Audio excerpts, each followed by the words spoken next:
We have Civil War versus Black Panther. Totally understand people who want to push either through, but I think we both have a mutual preference. Civil War. Yeah. Civil War. Yeah, Civil War. We're both good. I understand that Black Panther contributed so much to, like, the black community. There's so much value in that community that's, like, people needed that movie when it came out. And that's awesome. And I'm so glad that people got that. But, like, looking strictly at the MCU, which story furthered the MCU more, I would say that Civil War contributed a lot more to the MCU. And by that standard, is a better MCU movie. Well, it's just the airport scene. I mean, if you're talking about peak moments, I think the airport scene is right there in the top 5. If there's that, there's Zemo. Like, Zemo won before Thanos did, you know? Yep. The final fight, obviously. Yeah. And you still get Black Panther. You get the introduction of Spider-Man, which is done perfectly. The best Spider-Man is. You get the sequence with Tony and Peter that I just think is one of the best moments of dialogue, where Tony's trying to convince Peter to come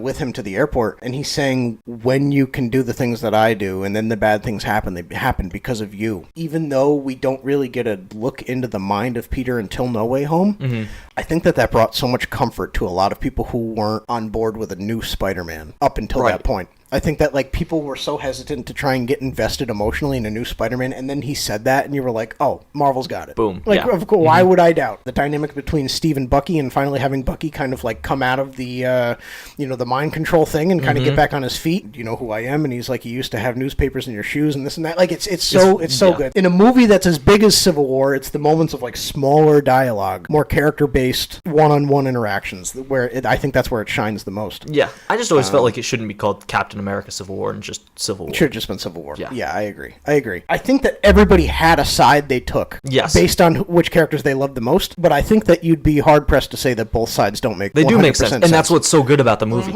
is you get both sides. You really do. And so when it's over, even though technically, like, Iron Man side 1, Cap's team is either in custody or scattered, you don't really get the satisfaction because you feel like the good guys won and lost. Yes.